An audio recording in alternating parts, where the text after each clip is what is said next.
What is the mission statement of the fund? And what do you want to be doing with the money? First off, thank you so much, Ed, for having me.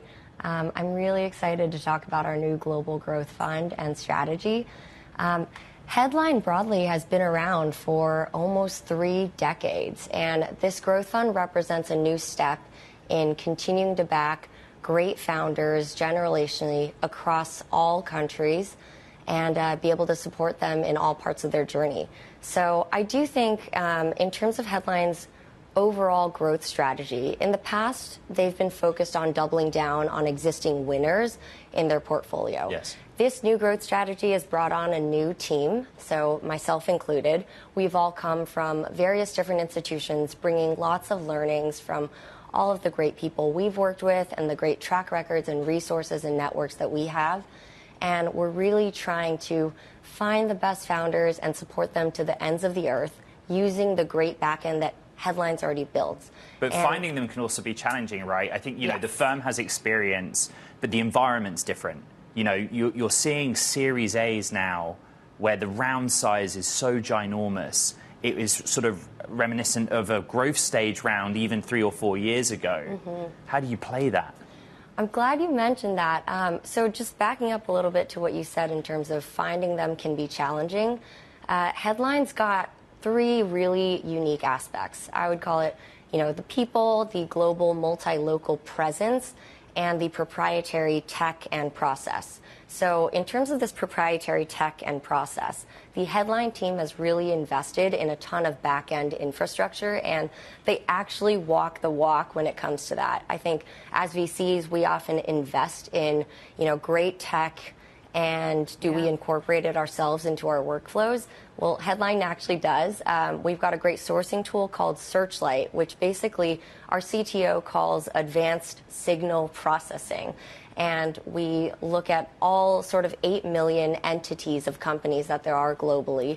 We process all sort of public, proprietary, and third-party data sources and use our own in-house algorithms that have been fine-tuned over the last few decades, and now we've got time series data spanning over a decade. And then we surface the right signal for our global multi-local footprint of brilliant investors around the world to then go meet. So we've got people on the ground.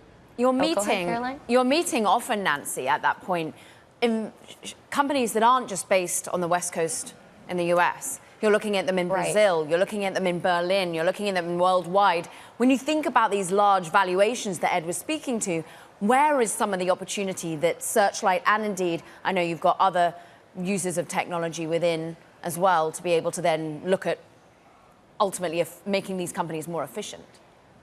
Yeah, absolutely. We continue to see tremendous opportunity globally, particularly in Europe. We've got boots on the ground and great investors and partners in Berlin, Paris, London, and other places like you mentioned, who actually speak the language, understand the local idiosyncrasies of all those cultures and companies and incentives. And we try to find the best companies there. In fact, in Europe, actually, 2 decades ago, only 5% of venture funding was flowing there. I think as of 2024 year to date, it's something like 18%.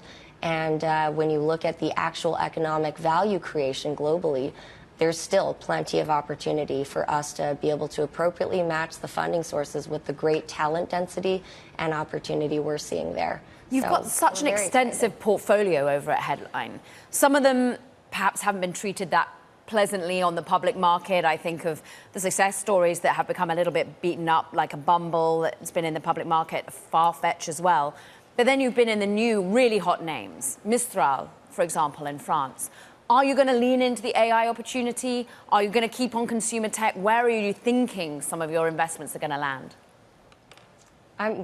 A lot you mentioned there. So across all stages, you know, I think we have to be aware of certain macro trends, but generational technologies, companies and products and founders are building as we speak right now and in every sort of market cycle. So we'll continue to back them.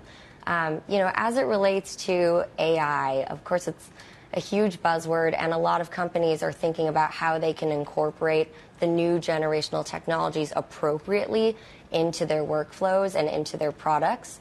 I I want to back up a little bit and just think through when there are big platform shifts or new technologies, how these get adopted. It typically follows this sort of S curve, which is to say the first few years are kind of the early adopters that might be more experimental and on the front lines of adopting this. And usually, let's say after like 20% market penetration, it really inflects and it gets to that early majority and late majority. And after that, it'll plateau more when the laggards have adopted it.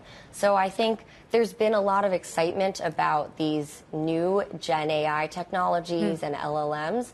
But when you're a hammer, everything looks like a nail. Right. And I think the smart founders are thinking through which products are actually appropriate to apply which forms of intelligence. And there's a lot of nuance there that I wish we had time to cover today.